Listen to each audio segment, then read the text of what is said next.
From Hollywood, it's time now for... Johnny Dollar. This is Mr. Costello at the Plantagenet Hotel in Vicksburg, Virginia. You left word? Oh, yes, Mr. Costello. I'm acting for Eastern Seaboard Casualty Insurance. You know, investigation. Oh? I understand you had a burglary down there. We sure did, Mr. Dollar. Well, the main reason I wanted to talk to you, Mr. Costello, was to let you know I'm getting the first plane out of Hartford as soon as the weather clears.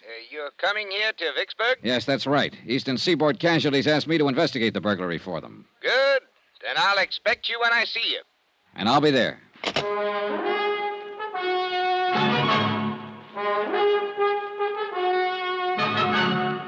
Tonight and every weekday night, Bob Bailey in the transcribed adventures of the man with the action-packed expense account, America's fabulous freelance insurance investigator. Yours truly, Johnny Dollar.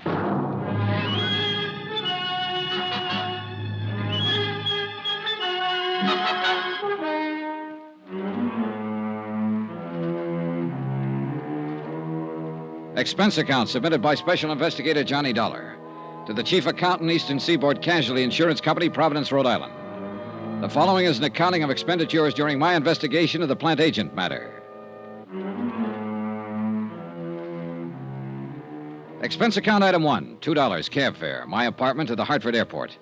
Item 2, $173. One airline ticket from Hartford to Vicksburg, Virginia, and back again. We took off in 10 below zero weather about 1:30 in the afternoon. By 5 o'clock, we circled into Vicksburg for a landing. Item 3, $5 cab fare to the Plantagenet Hotel, 3 miles outside of town. A pleasant, spacious, gentle old building set back among the wintry trees. 15 minutes after checking in, Mr. Costello appeared, wrung my hand, and reported that the Vicksburg police had apprehended the burglar who had rifled the hotel safe the night before. All of the loot had been recovered. As a matter of form, I spent 2 hours with the police itemizing the stolen property, which was all intact. Then I returned to the hotel, assured Mr. Costello that everything would be all right, and got busy trying to make return reservations for Hartford. Now, the rest of this report is by way of apology for my tardiness in submitting the expense account.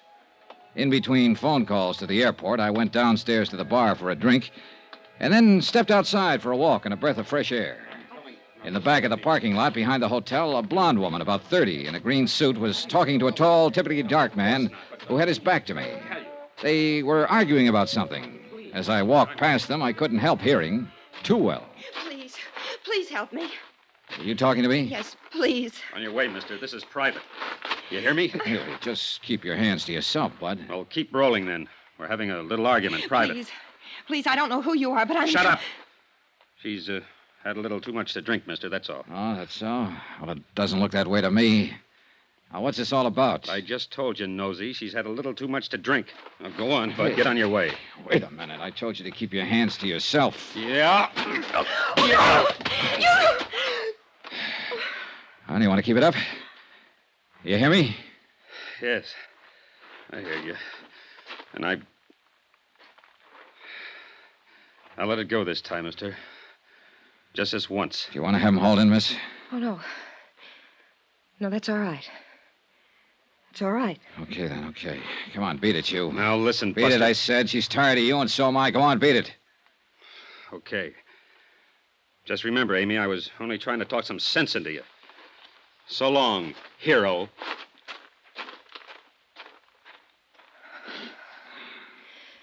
Thanks. Thank you very much. That was awfully kind of you. It's okay. Did he hurt you? Yes. Where it hurts the most, I guess. I'll never get accustomed to being disappointed in people. Oh, well, he didn't look like your type anyhow. So why don't you just... Oh, I'm sorry. Hey, look now. This is just the end of everything. Everything. Yeah, I know. Well, maybe it looks that way, but maybe it isn't. I'm sorry. I'm very sorry to have caused you all this trouble. Oh, that's okay. It must look rather cheap and dingy. I mean, I don't know what I mean. Well, look, let me ask you something. Did you really have too much to drink tonight? No. No, I only had one drink with him. All right, then maybe you'll let me buy you one. How about it? You're very kind. You look like you should be with someone for a little while right now. So what do you say? How about it? You're a very kind man.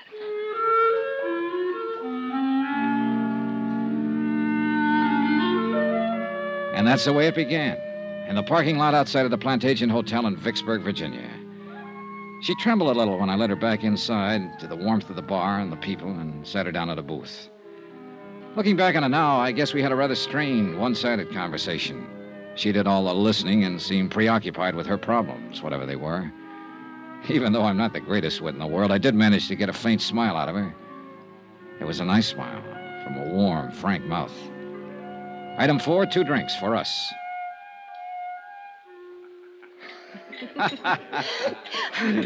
That's cute. Hey, see there?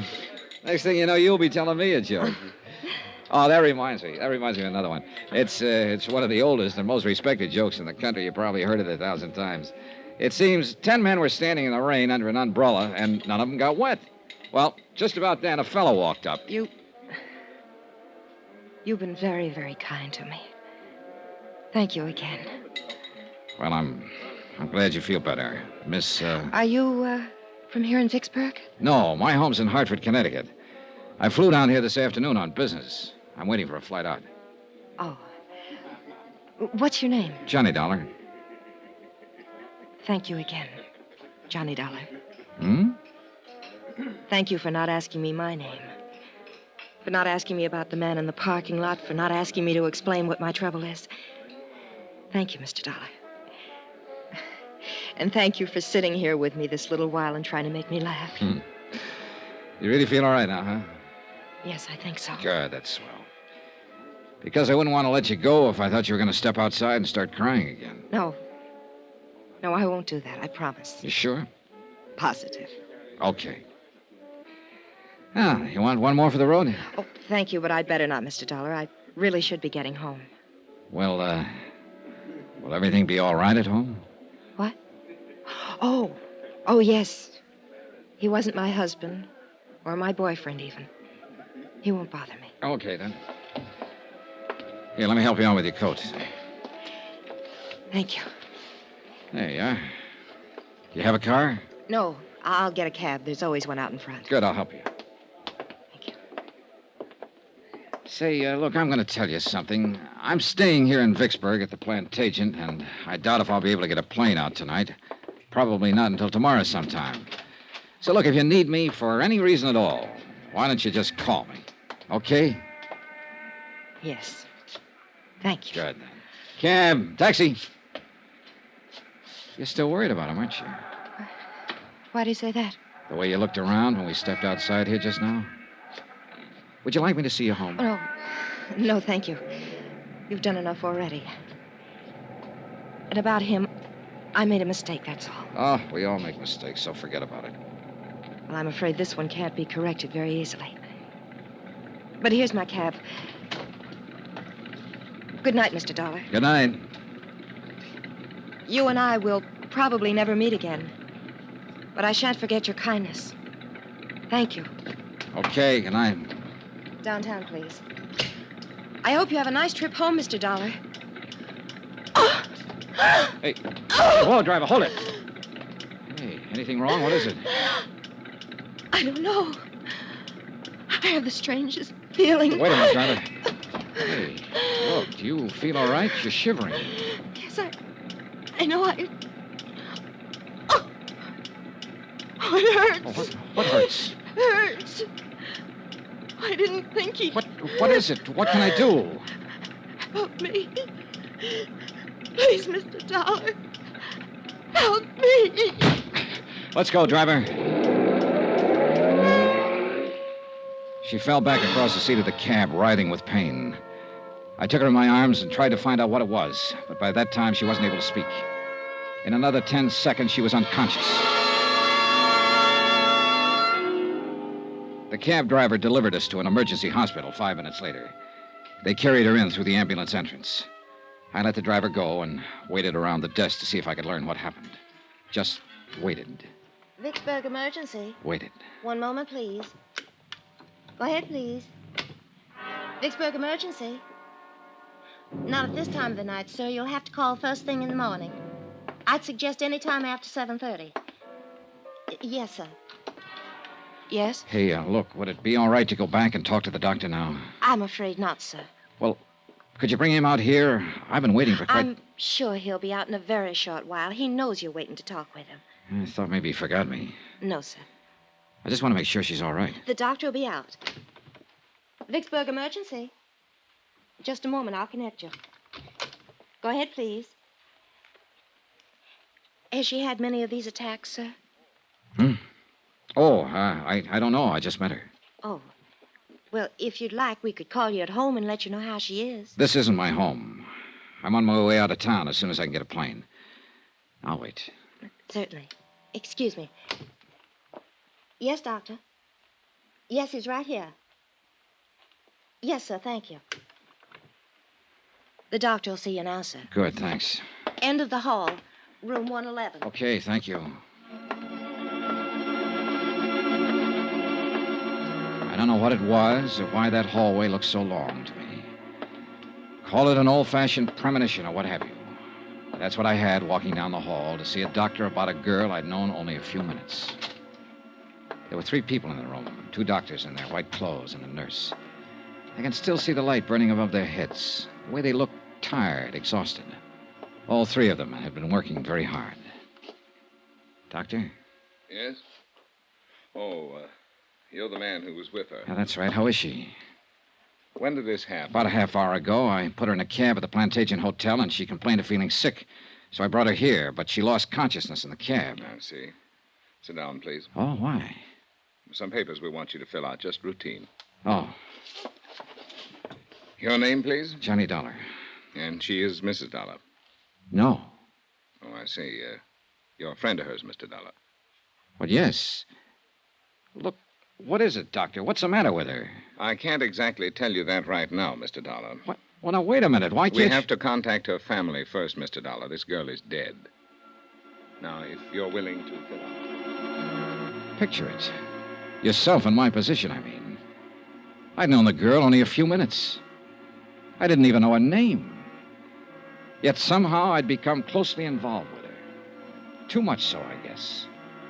All I knew about her was that she was someone who had died while asking me to help her.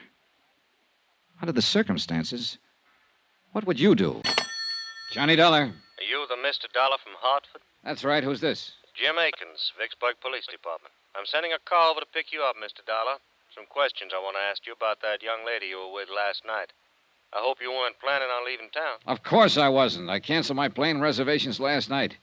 If you tell me where you're located, I'll come down by myself. No sense getting head up. You aren't in your own backyard now, you know, Dollar. I know where I am, the town where a girl died in my arms. If you can stop getting lazy with me for a minute, maybe you can tell me who she was. Why? Because I'd like to talk to her family. I was the last one to see her alive. Who is she? We haven't identified her yet. To us, she's still Jane Doe.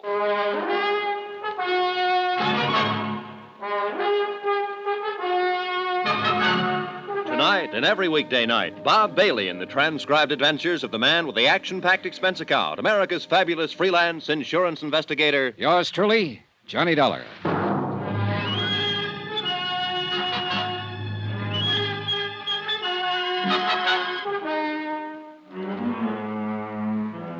Expense account submitted by Special Investigator Johnny Dollar. Location, Vicksburg, Virginia. To Special Investigator Johnny Dollar. The following is an accounting of expenditures during my investigation of the Plantagenet matter. A real mystery about a very mysterious girl who happened to be dead. Expense account item 5, 10 cents. One morning newspaper, which carried a 2-inch story in a half-inch space about an unidentified girl who had died at Vicksburg Emergency Hospital the previous evening. I was reading it over in the lobby of the Plantagenet Hotel when one of the Vicksburg police force stepped up to the desk and asked for my room number. He was a swarthy man in a black suit, plain clothes type. Well? I beg pardon? I'm Johnny Dollar. Oh. Jim Akins. We talked on the phone a little while ago. You said you were sending a car. Well, you sounded so huffy about everything, I thought I'd drop over myself to say hello. I got the car outside. Okay, let's go then. Where you from, Dollar? Hartford, Connecticut. I'm an insurance investigator. Look, I talked to a man in your burglary division yesterday about the burglary they had at the hotel yesterday. I was sent down here by Eastern Seaboard Casualty Insurance Company. You got any identification on you? Yeah, sure. Here. Okay. Look like who you say you are. Now, just what was your connection with that girl who died at the emergency hospital? I met her outside in the parking lot last night, back of this hotel. She was with a man. I don't know who he was. They were having an argument. I stopped when she asked me to help her. I got rid of the man and took her inside here and bought her a drink. Then I started to put her in a cab to send her home. But she got sick before the cab could take off, so I took her to the hospital. She died there. And that, Mr. Akins, is it. How long did you know her? About a half hour, all told. She didn't tell you her name? No. Where she lived? No. The name of this man she was with in the parking lot, who was he? I haven't the slightest idea. Well, what kind of trouble was she having with him? She didn't tell me that either. I didn't ask her. But you sat in the cocktail lounge over there and you had a drink or two. One. No name, no address, no nothing. Well, maybe we better do all our talking downtown.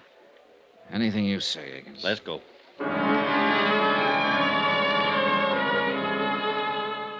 Akins turned out to be a lieutenant.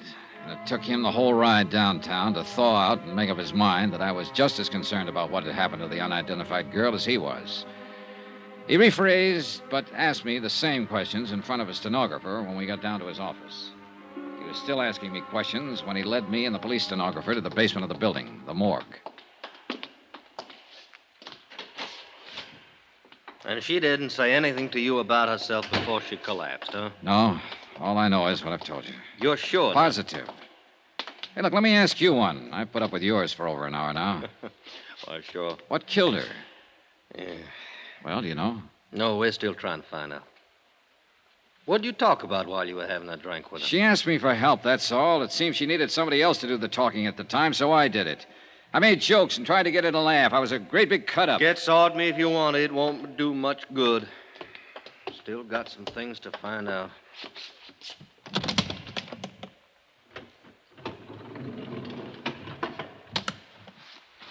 Yeah. Lousy, ain't it? It sure is. This is the girl you were with last night.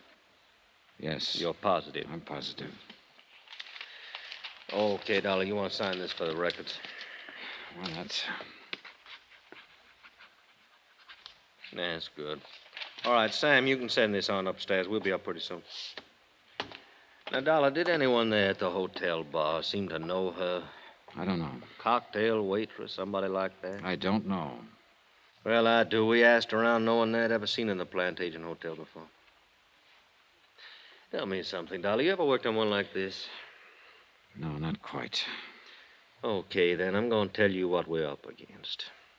All the clothes she was wearing was standard brand stuff. Mostly come from stores downtown, some of them New York. It's going to take us a long time to check them out. We may not be able to trace them at all.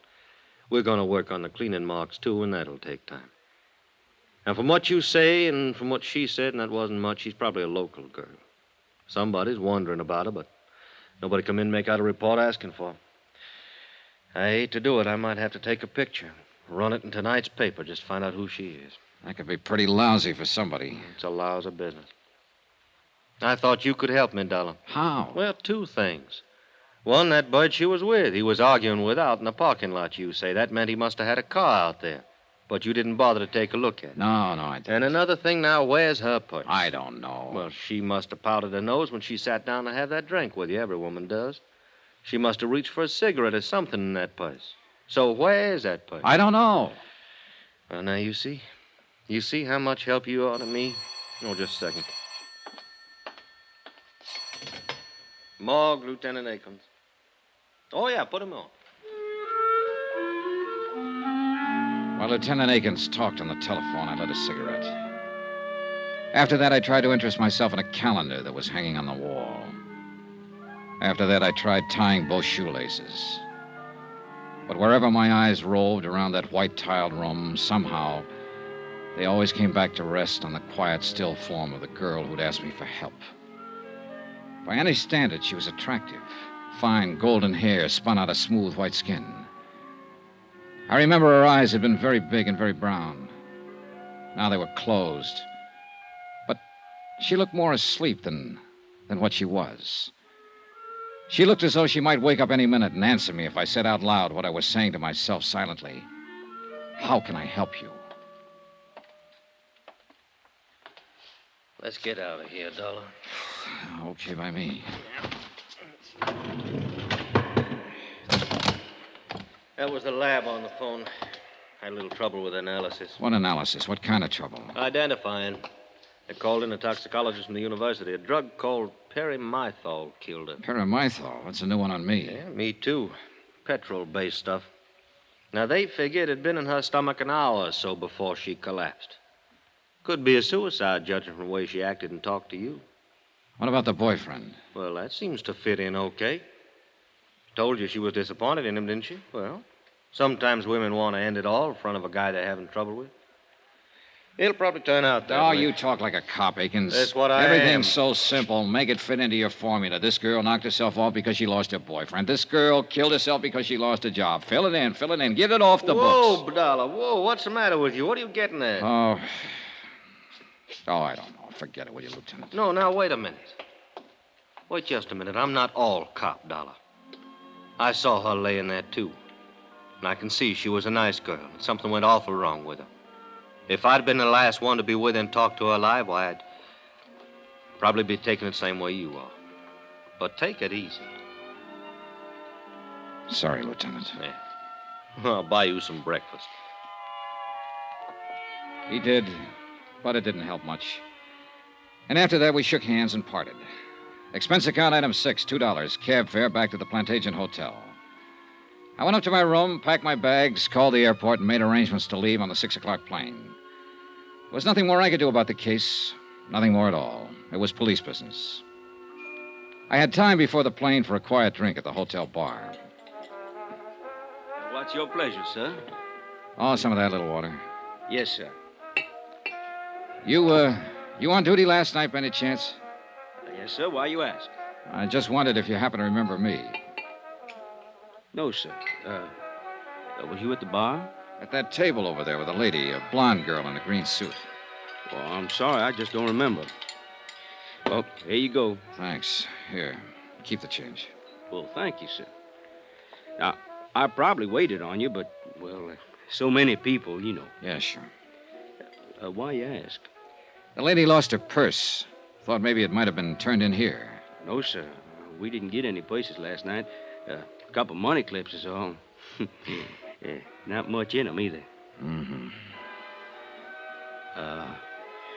You're talking about the lady who died later on, ain't you, sir? Yeah. Yeah, I am. Police officers was in here asking the same questions. I thought they would be. You, policeman, too? No, I was a friend of hers. Oh. Well, then you should call the police. They're still trying to find out her name. So am I. Well, I thought you said she was a friend of yours. I didn't happen to know her name. It didn't seem important to ask it last night. I just don't understand. I can tell you one thing. I might have saved her life if I'd asked her name. And some other things. Yes, sir. Sure.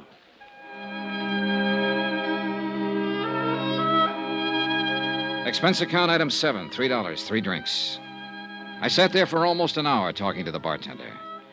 Once, when he stepped out to the kitchen, I went over to the booth where I'd sat the night before with the unidentified dead girl.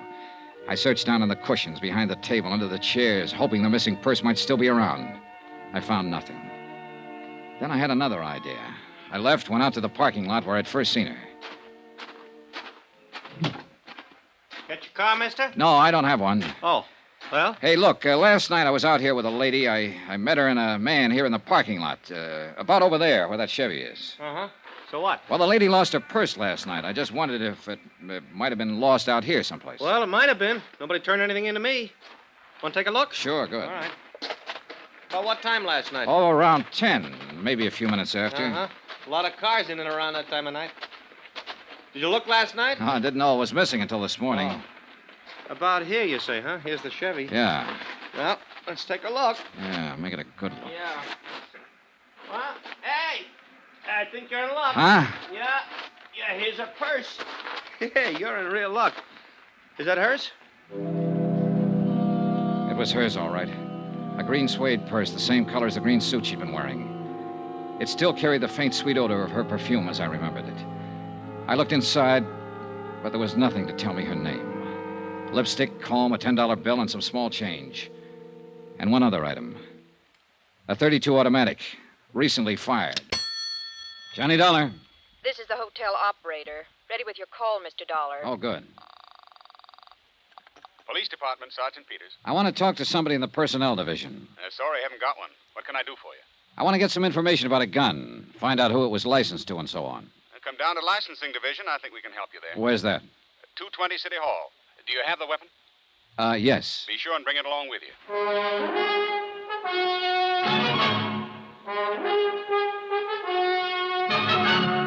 Tonight and every weekday night, Bob Bailey in the transcribed adventures of the man with the action-packed expense account, America's fabulous freelance insurance investigator. Yours truly, Johnny Dollar.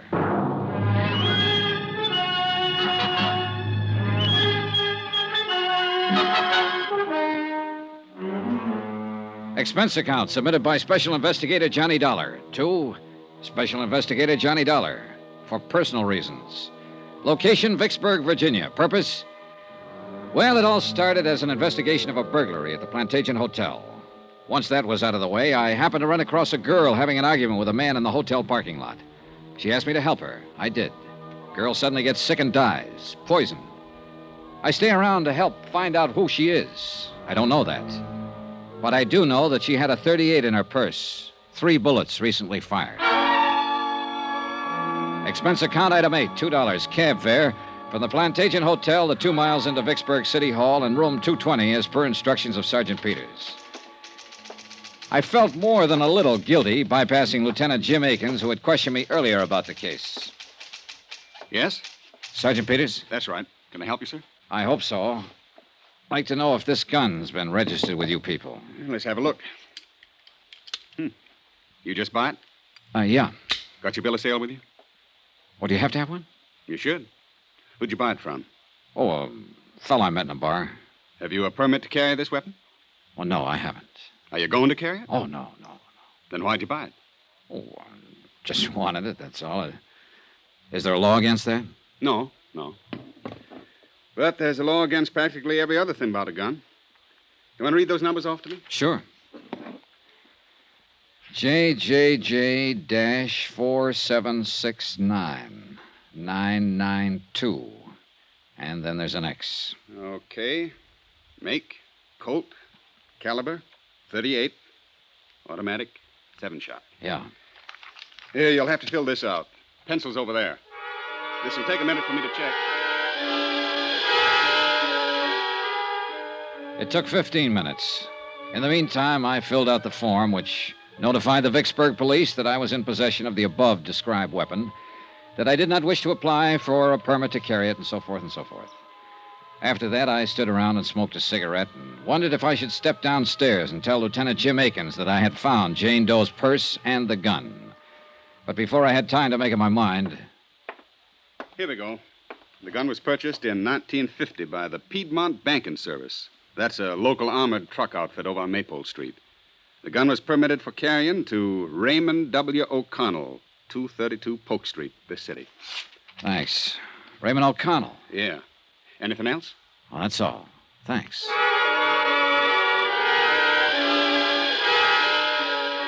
That was when I could have, but didn't, walk downstairs to Lieutenant Akins' office. Instead, I walked outside with a gun in my pocket and the slip of paper containing the name and address of the man who had carried it, Raymond O'Connell. Expense account item 9, $25. Deposit on a rented car to get me to 232 Polk Street.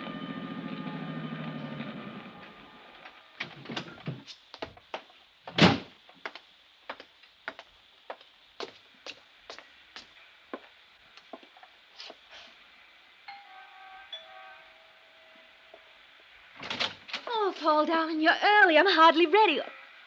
Hello. Oh, I was expecting someone else. I'm so sorry. You're not Paul, are you? No, I'm afraid not. My name's Johnny Dollar. Oh. Mr. Dollar? That's right. Well, what can I do for you, Mr. Dollar? I'm looking for Raymond O'Connell. Ray? Yes. Come inside, Mr. Dollar. Thank you. I really didn't mean to throw myself at you at the door. I thought you were someone else I'm expecting.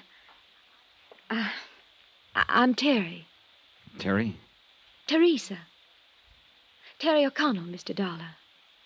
Oh, his wife? I'm Ray's widow. What?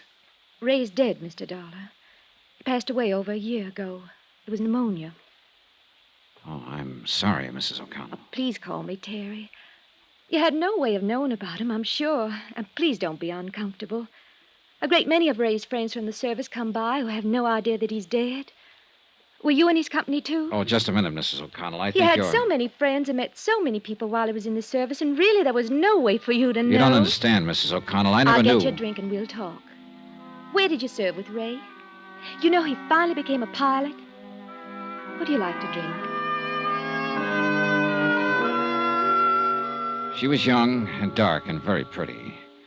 And as the widow of a man who died rather suddenly, she was doing her best to put me at my ease. I would have told her I was there checking out the registration on a 38 that had been used by her dead husband. I would have told her I found the gun in the purse of an unidentified dead girl I'd met the night before. But she was trying to be polite, mistaking me for a friend of her dead husband. And then I saw the picture in the frame on the mantel, a broad, smiling face that belonged to a man I'd met in the parking lot of the Plantagenet Hotel. An unidentified man who had been arguing with the dead girl. The words on the picture said, "To Terry, all my love." You know him? Paul? Paul? Yes, Paul Dameron. I think I met him once. I really didn't know his name. Was he a friend of your of Ray's? Oh, no. No, he never knew Ray. He's a darling, Mr. Dollar. Paul is. A real darling. After Ray died, I tried something very foolish. I tried to end my life. And then Paul came into it. He's been very lovely to me. Well, I don't know why I shouldn't tell you. We're going to be married. I think that's fine, Terry. Do you really? Sure. I'm glad you say that. I'm not the most courageous person in the world. I suppose Ray mentioned our lives together. It was perfect with Ray, Mr. Dollar. Perfect. But now Ray's gone. And I've been able to face that.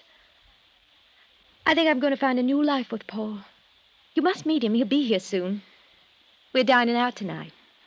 Well, perhaps you'll join us. Well, thank you, Mrs. O'Connell, but I can't make it tonight. How long will you be in Vicksburg? I don't know exactly. Where are you staying? The Plantagenet Hotel. Well, perhaps I could give you a ring and we could make it another night. I know you want to talk about Ray. Of course, Paul understands. I'm sure he does. He's truly a wonderful person.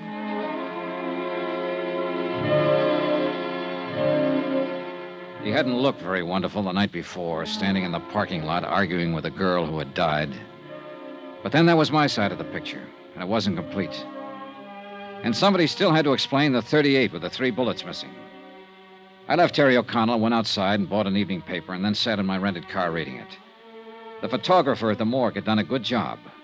The unidentified girl's picture was on page 1. I was reading the story over a second time when a dark business coupe pulled up behind me, and Paul Dameron got out, heading for Terry O'Connell's doorway. Just a minute. What? Just a minute. Hello, Paul. What? You? Yeah, me. Now, look, Dameron. What are you doing here? How'd you know my name? Or are you some professional gunsel coming around to sock me again? I still don't... Stop it, will you, Dameron? My name's Johnny Dollar. I want you to tell me who that girl was last night in the parking lot. The one you had the big argument with. Huh?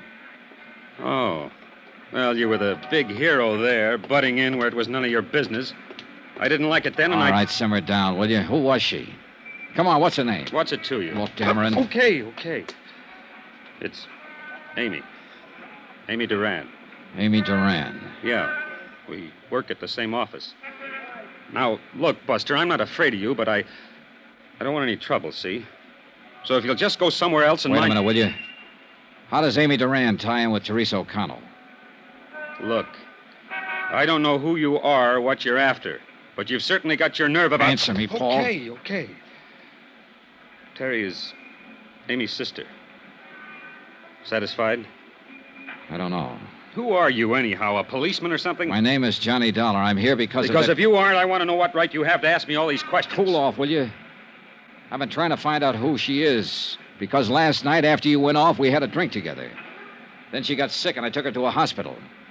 She died there. What? She died. She's lying in the morgue right now, unidentified. It was some kind of poison that killed her. Amy... dead? No, I don't believe it. Here. It's in the paper tonight. The police are trying to identify her right now. I can't believe it. Poison. Oh, Dollar, I didn't think Amy was that desperate. There was a way out. She could have solved it without this. Way out of what? There was no need for her to do this. I told her I'd help her. I had no idea she... Poison. Does Terry know? Not yet. I've got to tell her before she sees it like this in the newspaper. It'll be awful for her, Dollar, awful. Look, I apologize for the way I've acted, the way I was last night. I was upset. I can see now you're trying to help. Now, let me go in and break this to Terry. Call me later. Here, my card. Call me.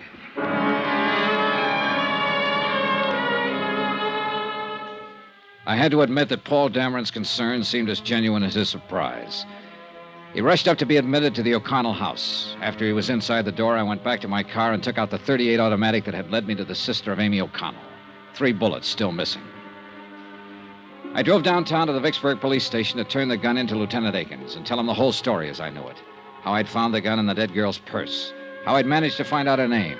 The 3 missing bullets and other unanswered questions were up to the police. Lieutenant Akins? Downstairs in the car. Yeah, well, Oh, hi, Dollar. Thought you'd left town. Joe? All right, Joe. As soon as they clear that place up, you notify the lab. Hi, Lieutenant. I'm trying to get to you. I think I have something that better be looked into. Oh, really? Oh, excuse me. Lieutenant Akins? Yeah. On the south side of town. Yeah?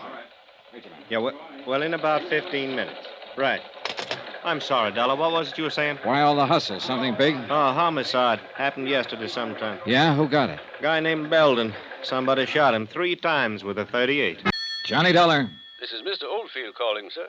You left word at my office, Mr. Dollar. That's right, Mr. Oldfield. I think I'm going to need an attorney. Divorce, civil suit, what, Mr. Dollar? Withholding evidence. Murder.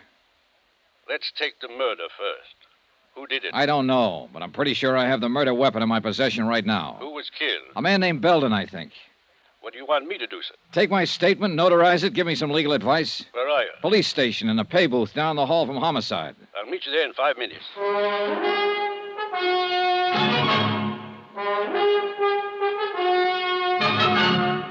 Tonight and every weekday night, Bob Bailey in the transcribed adventures of the man with the action-packed expense account, America's fabulous freelance insurance investigator. Yours truly, Johnny Dollar.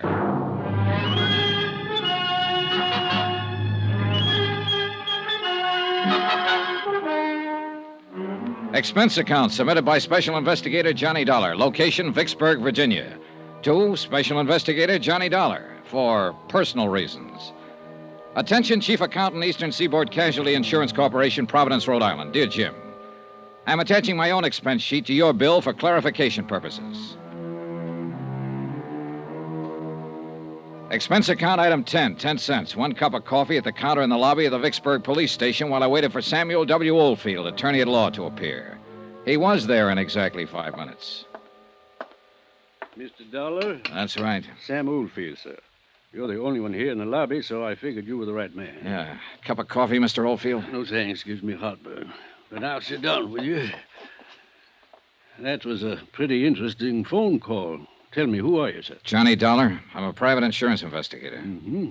How'd you get my name? I looked it up in the yellow pages of the telephone directory. You don't live here in Vicksburg? No, I'm from Hartford, Connecticut. All right, sir. Now, tell me about the murder and the withholding of information. Maybe I better start from the top. Go right ahead any way you like. Well, 2 days ago, I flew down here to investigate a small burglary at the Plantagenet Hotel. It was already solved by the time my plane got in. Police? Yeah. I had nothing better to do, so I waited around the hotel bar for my return reservation back to Hartford. Then I happened to walk outside to the parking lot for a breath of fresh air. I saw a woman and a man standing there arguing. When I got close to them, the woman asked me to help her. I did. How do you mean? Well, the man she was with started to act like a kid. He got rough. So I shoved him away. Go on. Well, the woman was upset. So I took her inside the hotel and bought her a drink. After that, I put her in a cab and started to send her on her way. She started to act sick about that. Wait. Is this the woman whose picture was in the paper tonight? The one who died of poisoning and the police don't know who she is? Yeah. I don't know who she is, Mr. Oldfield. Except that her name's Amy Duran. I found out her name because I found her purse and there was a gun in it. A .38 Colt registered to a man named O'Connell. I checked on the gun here at headquarters, went out to the address and found out O'Connell was a bank guard and had died about a year ago. I talked to his wife, Teresa O'Connell. While I was there, the man I'd seen the night before showed up. His name's Paul Dameron. Now, I didn't tell him or Mrs. O'Connell about the gun. I came down here to give it to the police and tell them. But when I got here, Lieutenant Akins was pretty busy trying to solve the murder of a man named Belden, who'd been shot with a .38 3 times. There are 3 slugs missing from the gun I found. You got a light, sir? Yeah. Here you go. When you found Amy Duran's purse, why didn't you turn it over to the police? Oh,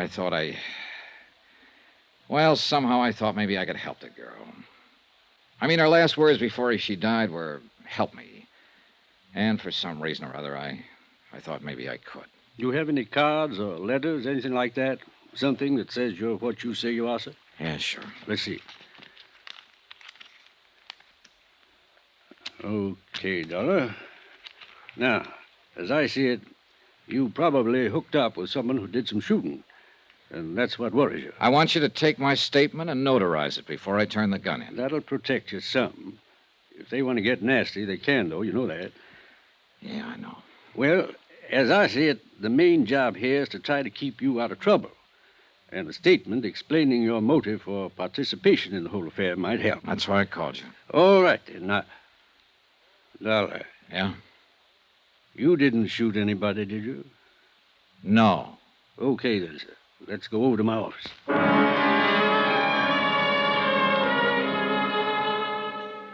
We did, and I made the necessary statement, and Mr. Oldfield notarized it. After that, I went back to the Vicksburg police station to talk to Lieutenant Akins. The .38 I'd found in Amy Duran's purse was still in my pocket, and her words were still in my mind. Help me. Please help me.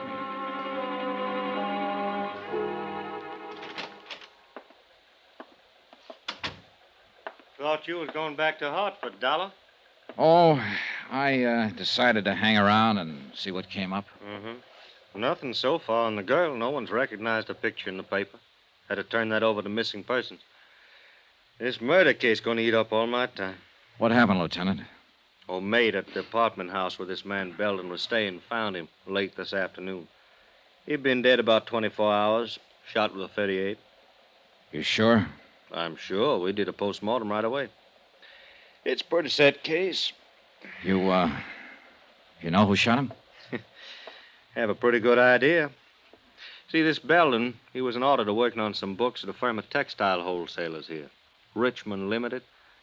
The papers scattered around his apartment show he'd found a $10,000 shortage going over their books.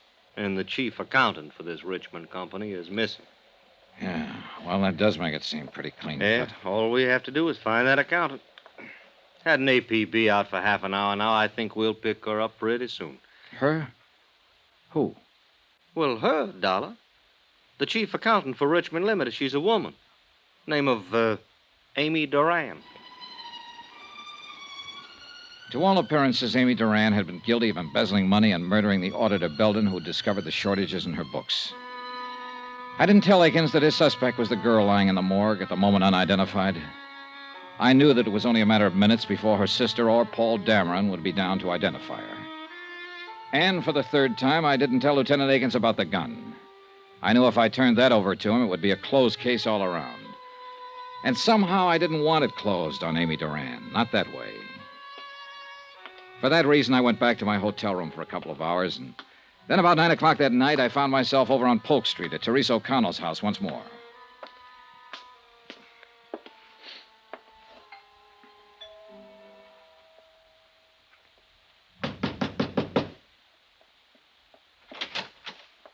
Oh. Hello, Mrs. O'Connell.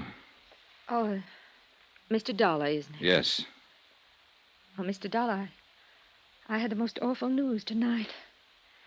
My sister Amy, she's dead. You'll have to excuse me. Oh, I'm sorry. May I come in? I'd like to talk to you about your sister, Mrs. O'Connell. Well, Paul came in with tonight's paper and showed me Amy's picture. He went down in the morgue to identify her. I couldn't bear to. Sure. I feel somehow, in some way, that you're a friend, Mr. Dollar. Mrs. O'Connell, I am a friend in a way. But mostly I'm an insurance investigator. What? You thought I was a friend of your dead husband when I came here earlier. I'm not. I never even knew him. But, Mr. Dollar, I don't understand. I met your sister Amy last night. I was the last one to speak to her before she died. I took her to the emergency hospital last night. Oh, wait. This is all very confusing. You say you're an insurance investigator? Yes. Now, Well, I got your address from a gun I found in your sister's purse. I traced it through the license to carry. This gun, Mrs. O'Connell. Your husband was licensed to carry it when he worked for a banking firm. Do you recognize it? Oh, yes, I suppose I do. I think it's one of Ray's guns. Now, please, let me find something out first. Believe me, I do want to help. Did you know your sister had this gun? Oh, no. What would Amy want with a gun? I mean, well, she could have picked it up here any time she came over and probably did. But why would Amy have a gun in her purse? Sit down, please. Now, Mrs. O'Connell, you better listen to me carefully. Sometime late yesterday afternoon or early evening, a man named Belden was shot and killed. Clarence Belden? Yes. Why, he worked with an auditing firm. Amy spoke of him. Mr. Dollar. Wait. Listen to the rest of this. Belden had been working on books for Richmond Limited. As I understand it, your sister Amy was responsible for those books. Right now, the police have enough evidence to figure that your sister stole $10,000 from Richmond Limited. Amy? Oh, no. Now, hear me out, Mrs. O'Connell. They have that evidence in bulk form. They certainly have reason to assume, and they are assuming, that your sister shot Belden to keep him quiet about the shortage. How can you say those things about Amy when she's not here to defend herself? Please, I'm just telling you what's going on downtown, what they've found. This gun they don't have yet. I've withheld it. It has been fired 3 times recently. Belden was shot 3 times. By now, your sister's body has no doubt been identified.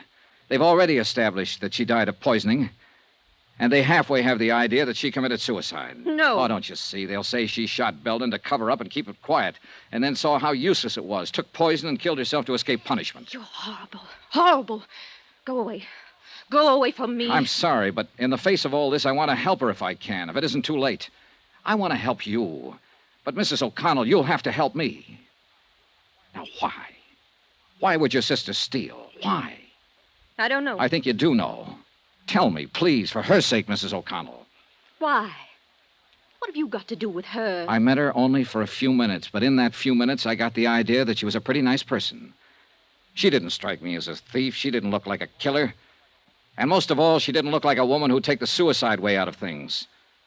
Now, that's all I have, except that she asked me to help her. And I'm trying to do that now. Believe me, I want to help her if I can. I've always been an awful child, Mr. Dollar. When Ray died, I tried to kill myself. Amy saved me. I remember then, at the hospital. She was beside my bed, and she said to me, "I'll make you want to live again. I'll make you." Amy was always like that, kind and decent. You weren't wrong about her. She was decent, thoughtful, good. She did everything for me. She gave me these clothes and a car, introduced me to nice people from her office like Paul Dameron. Yes. That must be where all the money went to. Not on herself, but on me, for me. I'm the only reason I can think of that she'd take money from the firm. Yeah. I didn't know she was stealing from me. I didn't know. I wouldn't have let her do it. She didn't have to pamper me that much. I'm not that much of a child. She didn't have to do it. She didn't have to do it. Wait a minute. She didn't kill herself. She didn't steal. She didn't murder that man. I did all those things because it was all for me. Johnny Dollar. This is Paul Dameron, Mr. Dollar. I was afraid you left town, and I wanted to talk to you. Mm-hmm. I wanted to thank you for your kindness about Amy and the way you handled Terry. It was darn decent of you. And of course, I want to apologize for my attitude again. How's Mrs. O'Connell? Terrible. I mean, the papers this morning connected her sister Amy with murdering Belden and committing suicide. I'm curious. How did you get to her? I found Amy's purse, and there was a gun in it. I looked up the registration. Oh, the murder gun. I don't know. I haven't turned it over to the police yet. Why? Because I still can't believe Amy Duran was the kind of girl who'd shoot a man and then take poison.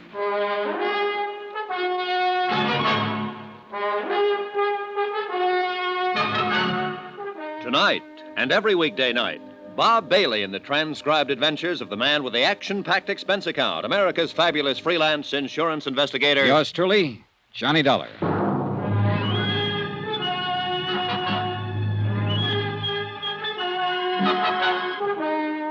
Expense account submitted by Special Investigator Johnny Dollar. Location, Vicksburg, Virginia. To Special Investigator Johnny Dollar for personal reasons in connection with the Plantagenet matter. Expense account item 11, $15, legal fees for services rendered by lawyer Sam Oldfield. Now, sign here, Dollar. And here, sir. Okay, I guess that's it. What now, Mr. Oldfield? This statement you've made to me clearly states your intentions in this matter, your motives. You attempted to help a girl who died in your company. You had no idea she might have committed a murder or embezzled $10,000. You withheld evidence, the gun you found in her purse, in the hope of identifying her and saving her family some grief. I hope you don't have to use this stuff.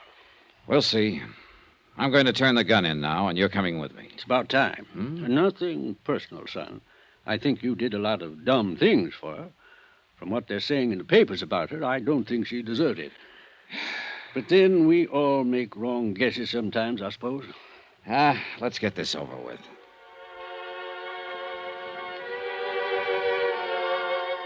Lawyer Sam Oldfield accompanied me downtown to police headquarters where we sought out Lieutenant Akins and turned over the .38 automatic. Oldfield handed the statement over to him and he read it through. Then he called in his ballistics man to make an immediate check of the gun. When he'd done that, Akins asked Oldfield and myself to wait. He left. An hour later, he came back. You are a lucky boy, Dollar. First off, I'm going to tell you, that gun you've been withholding, that's the same weapon that killed the auditor, Clarence Belden. Okay, now, you played it as safe as you could, and you hired this lawyer to protect you when it came to turning it in. Well, you didn't need him. Huh? Any other time, I'd have put you in the pokey so fast you'd have thought you was born there. This time, I'm feeling generous. You can go, Mr. Oldfield. Me? You. No charges against Mr. Dollar of withholding information? No, not this time. I got my Jane Doe identified. I know her motive for killing the auditor. I know why she took the poison. You generally don't get everything in a neat package like that, so I feel generous. Then let's get out of here, Dollar. You get out. I want to talk to Dollar. Then I'll stay and listen. It's okay, Mr. Oldfield. I'm going to get a lecture is all. Are you sure? Yeah. Call me later, then. Goodbye, Lieutenant. Yeah.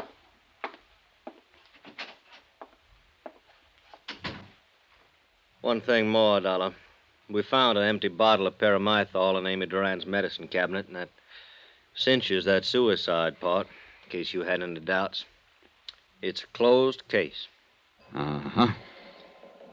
But you didn't help me close it, Dollar, and you could have. You worked with the police for years. You were an officer yourself once. What makes you think you can come down here and run around doing all these things you've done and get away with them? Why didn't you turn that gun in with the purse as soon as you found it? All right, I'll tell you, because I... Oh, it doesn't make any difference now, Lieutenant. You've got your case. And you're lucky, darn lucky boy I don't have you, too. Because you know just as well as I do that... Oh. Lieutenant Akins. Okay, right away. Dollar, I got business to take care of. Next time you're in my town, you take it easy. I will. But I don't think I'll ever come to your town again. On general principles. Well, I guess I know how you felt about that girl. I'm not going to make any fuss about what you did. But I don't think I'd let it pass a second time. She sure didn't look the part, did she? No, she didn't. Yeah, happens that way sometimes. What you told me about that kid sister of hers trying suicide and so forth after she lost her husband. Well, Amy Duran had a good motive for stealing that money. If motive can ever be good. Dollar, Lieutenant? Huh? I was just on my way to see you, Lieutenant. I'll be back in my office in a couple of minutes. You can go on in and wait, Mr. Dameron. I'm glad I saw you, Mr. Dollar. I think there's something I should explain to you. You'd be interested in this, too, Lieutenant. Mr. Dollar saw me arguing with Amy Duran in a parking lot at the Plantagenet Hotel last night. She just told me about the shortage in accounts. She hadn't told me about killing the auditor. I want you to know that I was racking my brain trying to find a way to get hold of some money to make up the shortage. I was always very fond of Amy. I wonder, Mr. Dollar, if I could give you a check. Huh? Something for your kindness. Nothing, thanks. Well, I'd like to. You did something very decent. No. Oh. Well, I suppose you'll be leaving soon. Goodbye, and thanks again. I'll be in your office, Lieutenant. Right. Got to him, too, if it's any comfort. What was that business in the parking lot? Oh, well, I hit him. He was arguing with her, that's all. No. You weren't the only one trying to help her, Dollar. Him. And then there was somebody else. Huh? A bank. We found a certified check for $10,000 in Amy Duran's apartment. What? National Trust in New York, issued 3 days ago. I wired the head cashier in New York. He said Amy Duran phoned him long distance, requested the loan. Seems her folks, when they were alive, had a good pull at Wait that a bank. minute, hold it. Then this isn't right. She could have covered that shortage. Well, I figure she intended to do that, but the auditor found out too quick. He called her on it, and she shot him. With a $10,000 check in her hand? Well... There isn't an auditor or a bonding company going that wouldn't prefer to turn up the cash and the person who took it. They'd listen to any reasonable story. You know that. Well, the auditor must have scared her, Dollar. She shot him, didn't she? She committed suicide, didn't she? You make a lot of noise, Akins, but you aren't any happier about this than I am, are you? No. Why let the papers have it the way it is? Well, so that whoever knows Ansel will get careless. Sure, it burns me. Somebody thinking the police are as dumb as this. Burns me. Well, what are you going to do? Wait. Just wait. I found that pretty hard to do. And the more I waited and the more I thought about the matter, the more restless I felt. So I didn't wait. I got out and started interviewing people who had known the murdered auditor. The consensus was that he knew his business, that if he'd found a shortage and someone offered to reimburse the company, he had been the kind of old hand who would have listened to them. Why, I asked myself, if Amy Duran had a $10,000 check to cover her shortages, why did she shoot the auditor and then commit suicide? Why? It didn't make sense.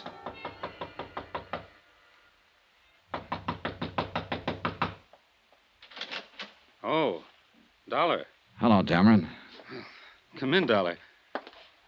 I'm glad you dropped by. I thought you'd left town, gone back to Hartford. Well, I've stayed over so long waiting for all this to get cleared up, I thought I might as well stick around a while longer. Sure.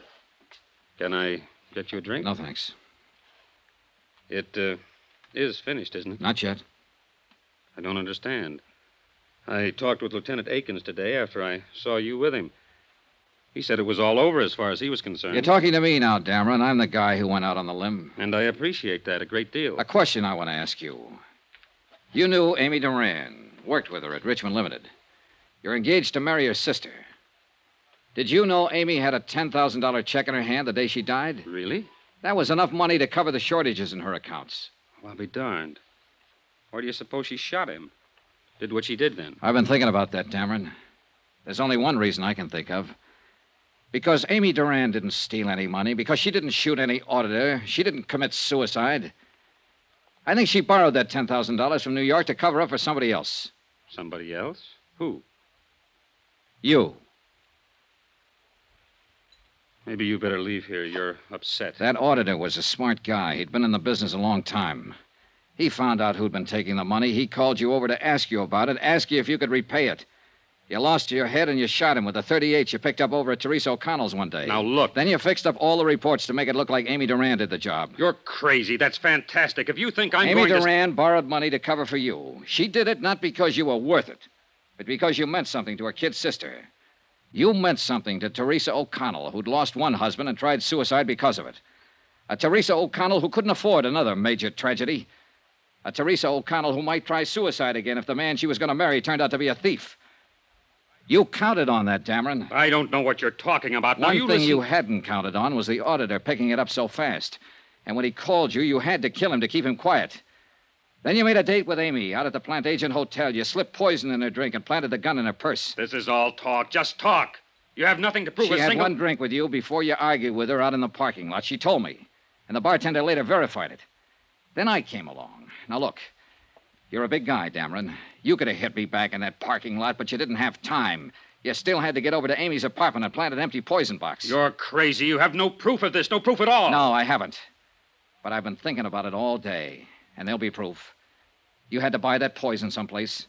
Lieutenant Akins is a pretty good police officer. He and his men will cover every drugstore in this town and ask questions everywhere. Now, listen, I'm going to Dollar. tell him what I think, and he'll dust off that box of poison. Maybe your prince will turn up on it. Sooner or later, guys like you make mistakes, and Akins finds them. Get out of And here, I'm not Dollar. gonna Get wait out of for here.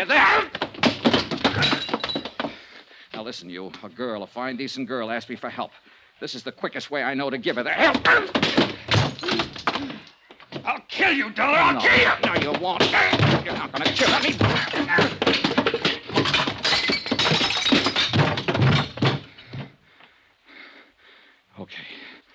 Okay, come on. Get up. Get up. I've had enough. I want you to tell it now, right now. Over there. Pick it up. Go on, pick it up.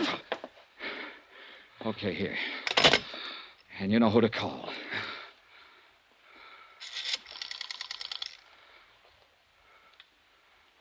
Hello. Give me the police.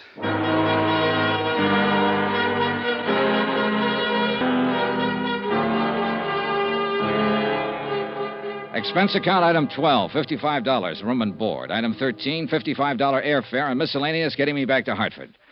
Total expense account, $702.13. Yours truly, Johnny Dollar.